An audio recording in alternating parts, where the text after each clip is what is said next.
चमकती हुई सोने का साधु की मूर्ति दिखाई देती है। अरे ये साधु की सोने की मूर्ति, इतनी सुंदर और कीमती मूर्ति इस वीरान जंगल में क्या कर रही है? तभी हवा में वही भारी और रहस्यमयी आवाज गूंजती है जो बरसों से इस जंगल की रखवाली कर रही थी।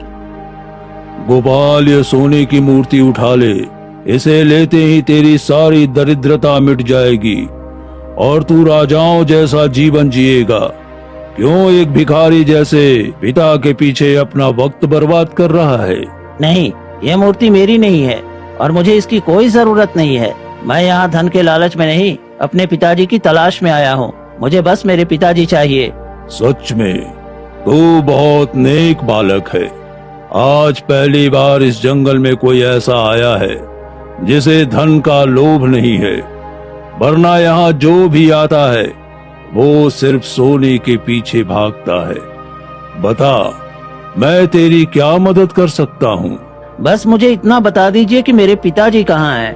अगर तुझे सच जानना है तो यहाँ से सीधे कदम्बनी झील के पास जाना होगा। वहाँ तुझे सारा सच दिख जाएगा, लेकिन सावधान रहना, रास्ते में कई खतरे आएंगे।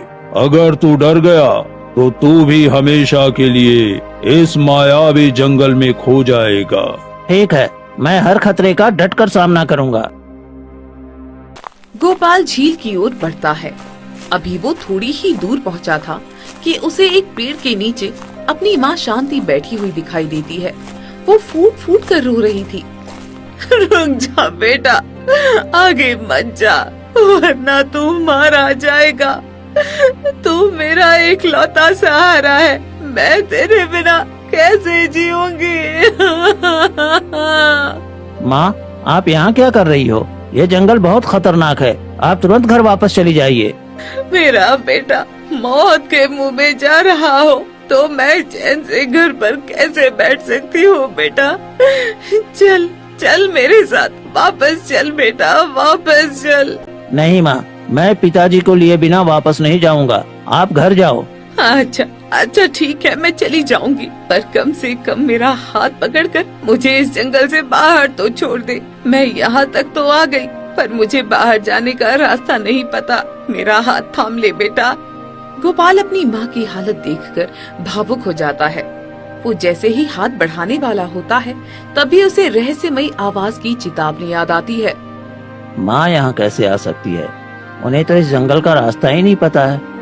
कहीं ये भी उस जंगल का कोई छलावा तो नहीं? क्या सोच रहा है बेटा? थाम ले मेरा हाथ। गोपाल जैसे ही आगे बढ़ता है कि अचानक उसकी नजर अपनी माँ की परछाई पर पड़ती है, जो जमीन पर नहीं दिख रही थी। तभी वो ठिठक कर रुक जाता है। उसके मन में एक शंका घर कर लेती है। नहीं, ये कैसे हो सकता है? मैं तो अपनी माँ को बिना बताए यहाँ आया हूँ, तो मेरी माँ यहाँ कैसे आ सकती है? नहीं, ये जरूर कोई छलावा है।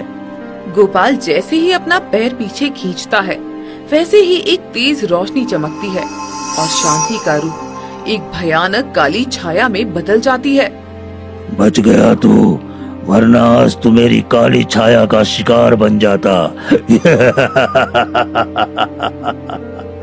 तेज हंसी के साथ वो काला साया वहाँ से ओझल हो जाता है। गोपाल के माथे पर पसीना आ जाता है। बाल बाल बच गया, वरना पता नहीं आज मेरे साथ क्या हो जाता। मुझे बिना रुके जल्दी से आगे बढ़ना चाहिए। गोपाल हिम्मत जुटाकर आगे बढ़ता है। कुछ दूर जाने के बाद उसे अपने पिताजी रघु एक पेड़ काटते हुए दिखाई देते हैं। रघु पागलों की तरह कुल्हाड़ी चला रहा था। पिताजी, पिताजी, आप यहाँ क्या कर रहे हैं? आप ये पेड़ क्यों काट रहे हैं? चलिए, घर चलिए। रघु कुछ नहीं कहता और मशीन की तरह पेड़ काटता रहता है। उसकी आंखों में कोई चमक नहीं थी। ये क्या हो गया पिताजी आपको? आप कुछ बोल क्यों नहीं रहे हैं? जैसे ही गोपाल उन्हें छूने के लिए हाथ आगे बढ़ाता है, रघु अचानक वहाँ से गायब हो जाता है। गोपाल हक्का बक्का रह जाता है। पिताजी, आप कहाँ चले गए? अरे ये क्या हो रहा है? आखिर ये कैसा जंगल है जहाँ मुझे सिर्फ भ्रम ही भ्रम दिख रहा है, लेकिन मुझे यहाँ रुकना नहीं है, मुझे आगे बढ़ना ही होगा। गोपाल फिर आगे बढ़ जाता है। थोड़ी ही दूर जाने पर उसे एक तालाब के किनारे एक बेहद खूबसूरत राजकुमारी दिखाई देती है, जो कीमती जेवरों से लदी हुई थी। वो सिसक सिसक कर रो रही थी। अरे ये तो राजकुमारी है, लेकिन ये यहाँ अकेली रो क्यों रही है? क्या मुझे इसके पास जाना चाहिए? कहीं ये भी तो कोई छलावा नहीं है? तभी राजकुमारी की नजर गोपाल पर पड़ती है और वो दौड़कर उसके पास आती है। तुम कौन हो? क्या तुम मेरी मदद कर सकते हो? मेरी पायल इस जंगल में कहीं खो गई है। मैं कब से उसे खोज रही हूँ, पर वो मिल ही नहीं रही। राजकुमारी, आपकी पायल भला इस जंगल में कैसे खो गया? वो पायल मेरी माँ की आखिरी निशानी है। मैं इस जंगल में टहल रही थी, तभी मेरे पैर से पता नहीं कहाँ गिर गई। तुम मेरी मदद कर दो ना। गोपाल को राजकुमारी पर दया आ जाती है। वो जंगल में खोजने लगता है।